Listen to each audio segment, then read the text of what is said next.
Jadi kalau kalian dengerin bunyi pernapasan orang pakai stetoskop, yang asma, yang merokok selalu ada bunyi ngik. Jadi pada saat ngambil napas gini, itu tuh ada suara ngik, ngik gitu. Makanya kenapa kalau di bahasa Sunda orang yang asma disebut bengek ya? Karena bunyi napasnya. Jadi pada saat didengar itu ada suara khas ngik, ngik. Jadi pada saat ngambil tuh kayak ada suara yang mengganjal gitu. Nah, itulah terjadi pada orang yang merokok dan asma atau gangguan paru-paru gitu. Jadi ada suara khasnya. Makanya di sini kalian harus tahu berapa sih frekuensi pernapasan aku per menit. Kalau ternyata, ih teh aku kurang, aku cuma 8 kali per menit. Nah, berarti ya tanda-tanda tuh ada gangguan paru. Lihat kondisinya, apakah memang punya asma, atau sedang bronkitis, atau sedang ada gangguan sistem trakea, dan lain-lain gitu. Ini bisa jadi pemicunya nanti, jadi penyakit asma. Gitu ya. Oke? Mengerti sekarang tentang respirasi yang ini? Frekuensi? Mengerti teh. Mengerti. Kita lanjutkan ke volume, membandingkan volume. Jadi di respirasi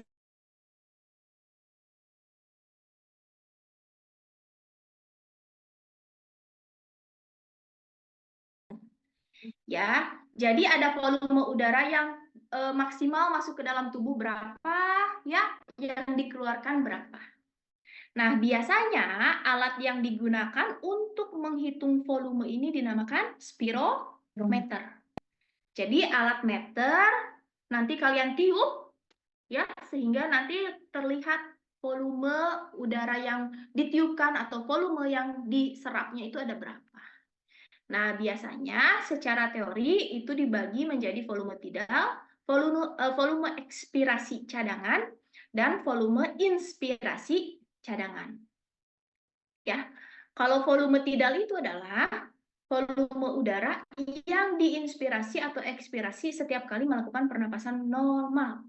Jadi ngambil napas normal, ini terus kalian tiupin ke spirometer, gitu ya. Kalau yang ekspirasi kalian ya tiupin sesuai apa yang tadi kalian ambil napasnya. Jadi nggak usah ngambil dalam-dalam gitu, tapi yang normalnya aja. Nah, ada yang tahu nggak? Berapa sih volume tidal yang normal itu? Ada yang tahu? 500 cm kubik.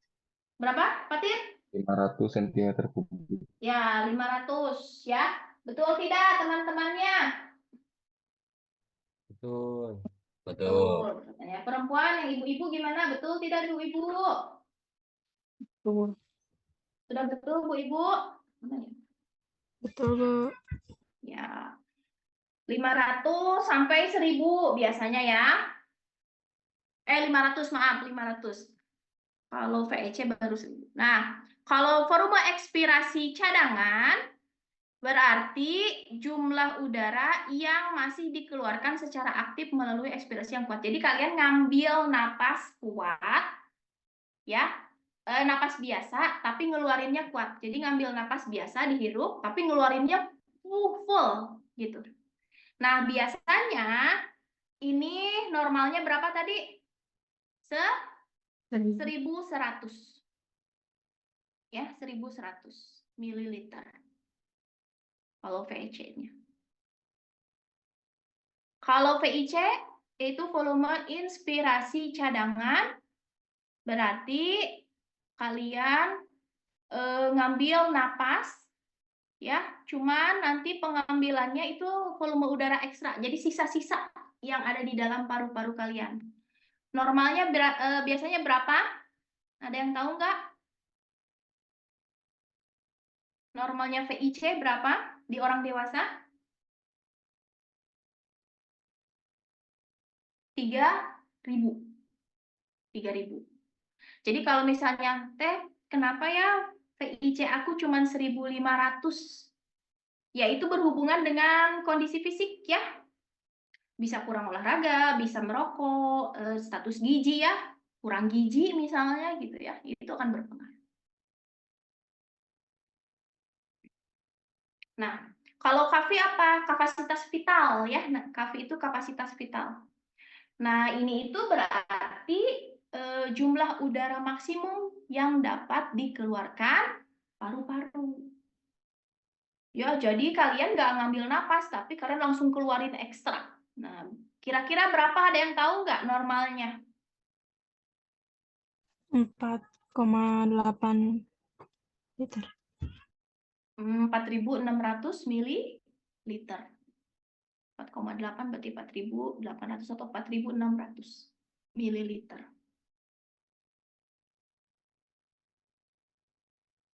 Yuk, tadi kan kalian udah lihat pengamatannya di video. Coba lihat hasil yang sudah kalian jumlahkan. Perbandingannya. Berapa hasilnya? KV-nya berapa dapatnya? 150 cm kubik. 150 mililiter cm kubik. Menurut kalian normal atau tidak? Coba yang lain dapat berapa? Yang lain dapat berapa?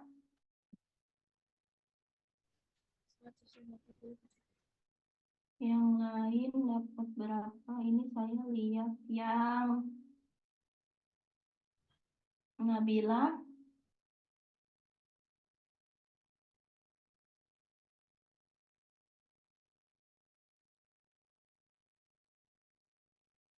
Seratus 150 PIC-nya ya. KV-nya dapat 1.900, VT-nya 500, VEC-nya 1.250. Menurut kalian dilihat dari hasil yang ini, KV-nya termasuk normal atau tidak? Normal teh. Di sini dapatnya 1.900 ya. Normalnya berapa KV itu? Tidak terendah. 4.600. 4.600. Ya. Sedangkan setelah kalian hitung, VIC itu kan harusnya dapatnya ribuan ya. Ini hasilnya cuma ratusan. Kira-kira ada yang salah nggak?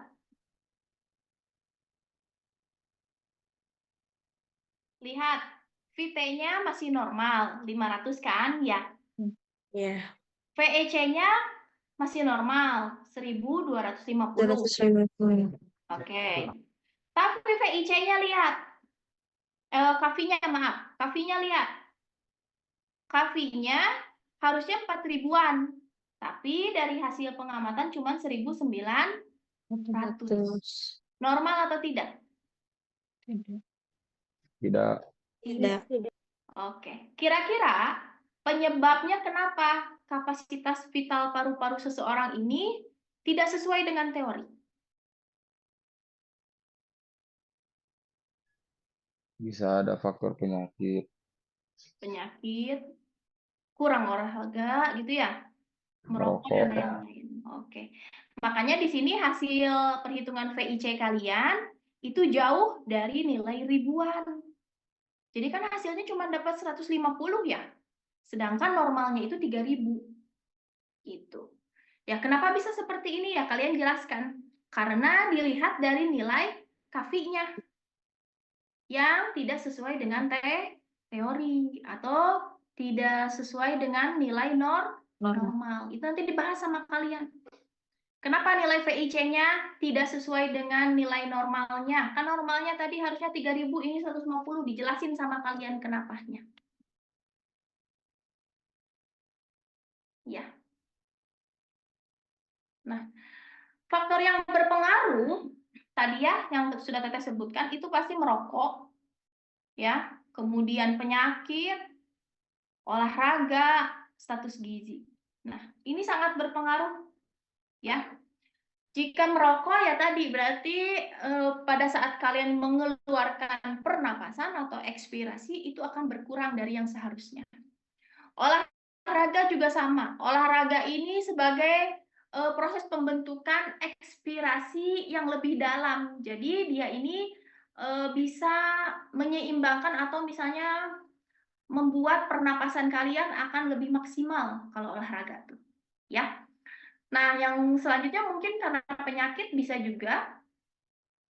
Penyakit ini akan mempengaruhi terhadap inspirasi dan ekspirasi yang dilakukan. Jadi pada saat kalian ada yang terkena penyakit, biasanya ngambil napasnya dangkal, ngeluarinnya juga rendah, gitu. Akibatnya apa? Ya berpengaruh tadi terhadap nilai volume inspirasi, volume ekspirasi, kapasitas vital, dan inspirasi cadangannya. Jadi semakin ada yang berpengaruh atau yang menghalangi proses pernapasan, cadangan dari paru-parunya juga akan makin berkurang. Gitu. Yuk, sebelum berakhir ada yang mau ditanyakan nggak?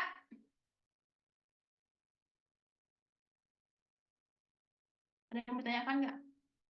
Nah ini ya perbandingan ya antara perempuan dan laki-laki. Jadi volume tidal perempuan itu 2 kali dari laki-laki. Ya ini perbandingannya. Volume ekspirasi cadangan juga perempuan 3, laki-laki 2. Inspirasinya perempuan 8, laki-laki 6. Ya. Kalau kalian lihat di hasil pengamatan kalian sama nggak perbandingannya 1:2, 2:3, 6:8? Enggak ya, beda jauh ya? Ya. Nah, biasanya selain pengaruh tadi, ini juga berpengaruh terhadap ukuran paru-paru, kekuatan napas, dan cara bernapas. Jadi bisa aja pada saat proses harusnya ekspirasi ini malah inspirasi, harusnya inspirasi malah ekspirasi, harusnya kuat malah rendah, harusnya rendah malah kuat gitu. Ini akan berpengaruh ya. Jadi kenapa misalnya perbandingan volume napas tiap manusia itu berbeda ya tadi karena ukuran paru-paru ya, kekuatan napas serta cara bernafas itu akan berbeda gitu ya.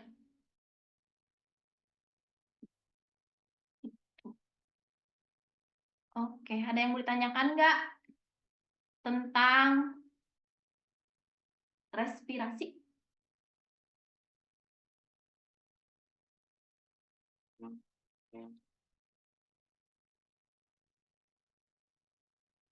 Yuk, ada yang mau ditanyain lagi nggak tentang respirasi? Semuanya udah Gimana jelas tuh? ya? Jelas.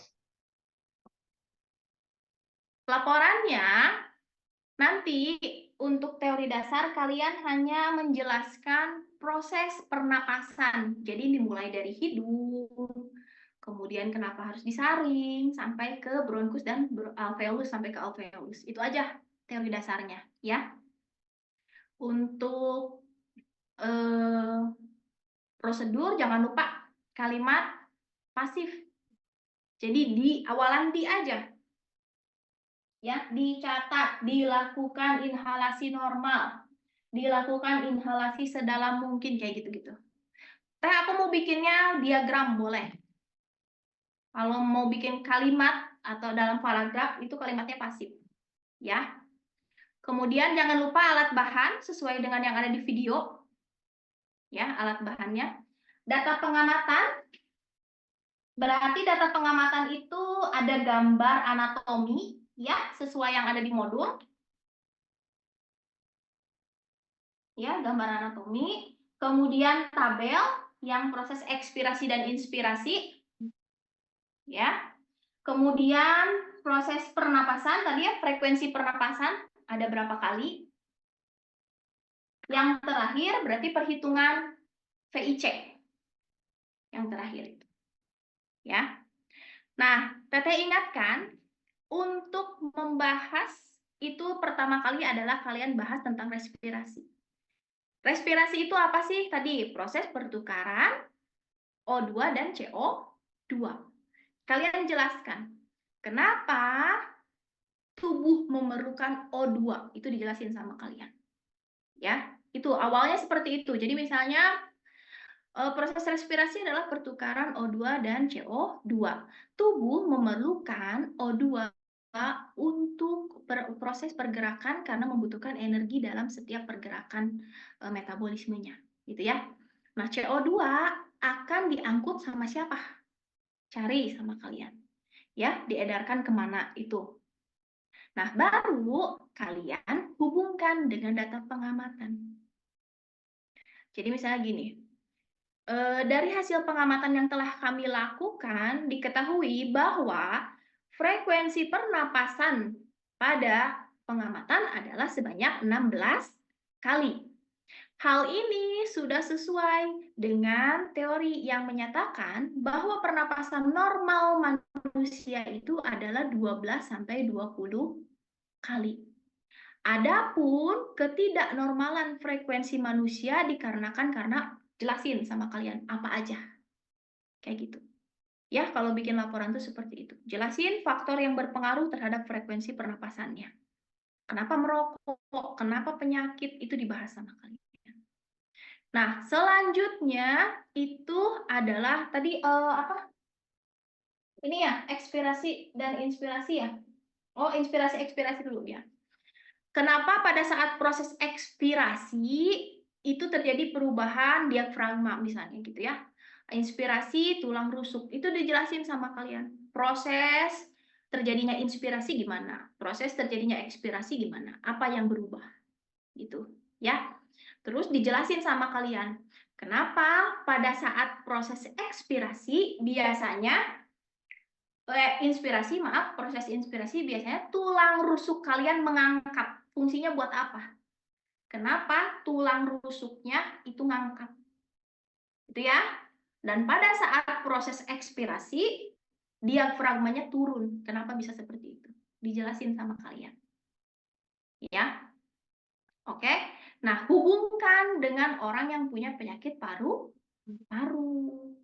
Kalau orang yang punya penyakit paru-paru, apakah diafragmanya berkontraksi dan tulang rusuknya relaksasi atau kebalikannya? Itu dihubungkan sama kalian. Jadi kalau saat ada penyakit asma akan gimana tuh proses ekspirasi dan inspirasinya? Oke, mengerti? Nah, kemudian kalian bahas tentang pengaruh-pengaruh terhadap frekuensi dan ekspirasi serta inspirasi. Jadi yang mempengaruhi proses pernapasan apa aja? Kan tadi Teteh bilang usia, jenis kelamin, aktivitas, suhu tubuh itu dijelaskan sama kalian. Ya. Yang berpengaruh terhadap frekuensi pernapasan apa saja? Silahkan. Oh ya, jangan lupa di awal itu kalian harus bisa menjelaskan bedanya pernapasan dada dan perut. Ya, jadi di awal jelasin dulu pernapasan dada dan perut. Ya. Baru menjelaskan yang inspirasi-ekspirasi, terus frekuensi.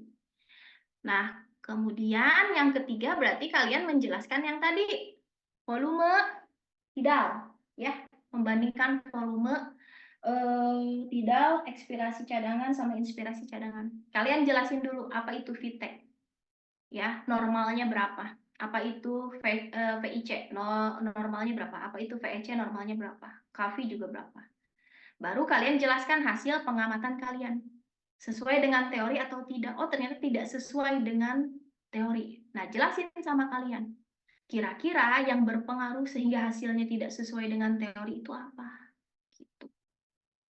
Ya. Nah, yang terakhir, tolong jelaskan tentang penyakit-penyakit saluran pernapasan. Penyakit-penyakit yang berhubungan dengan saluran pernapasan. Nah, jangan lupa ya hal yang krusial. Kenapa aktivitas itu berpengaruh terhadap frekuensi pernapasan? Itu harus dijelasin sama kalian. Kenapa aktivitas itu berpengaruh terhadap frekuensi pernapasan? Gitu. Oke, bisa? Oke, minggu depan di bawah ya laporannya ya. Kita minggu depan kalian apa? Endokrin ya? Apa sistem saraf sih? 2 kalau nggak salah. Endokrin teh. Endokrin sama Panca Panca indera. indera teh. panca indera. Oke. Kalau yang endokrin itu kalian memakai ikan, yang panca indera ya berarti memakai panca indera kalian ada 5 berarti ya panca indera tuh. ada penciuman, kemudian Penglihatan. penglihatan, sentuhan, kayak gitu, ya. Pengecapan, ya, sama satu lagi apa ya? Pokoknya mata, Pendengaran. hidung, lidah, telinga, oh iya pendengaran, gitu. Nah, nanti untuk percobaan indera ini akan diketahui mana yang temannya tuli dan tidak. Mana yang temannya matanya miopi atau tidak. Mana yang temannya masih sensitif penciumannya atau tidak. Mana temannya yang kurang sentuhan atau tidak. Gitu. Ya. Jadi nanti akan ketahuan, ya. Nah, nanti usahakan bawa air minum. Jadi kalau yang dapat tugas indera pengecapan, itu kan kalian akan mencoba berbagai macam rasa. Pahit, manis, asam. Nah, nanti harus bawa minum supaya menetralisir. Gitu. Ya. Kemudian kalau yang endokrin itu kalian hanya pengamatan ikan saja di dalam bejana, nanti akan dilihat proses apa yang terjadi setelah ikan terkena yang namanya gula darah tinggi gitu. Ya, itu aja. Ada lagi yang mau ditanyakan nggak? Minggu depan bawa tisu, bawa air minum, bawa lap. Ya, jangan lupa itu, bawa itu. Oke, kalau gitu saya cukupkan diskusi hari ini. Terima kasih. Saya ucapkan semoga sehat selalu. Sampai ketemu minggu depan. Assalamualaikum warahmatullahi wabarakatuh. Waalaikumsalam warahmatullahi wabarakatuh. Terima kasih, Teh. Terima kasih, Teh. Terima kasih, Teh. Ya, boleh leave room ya. Kasih Teh. Oke, iya.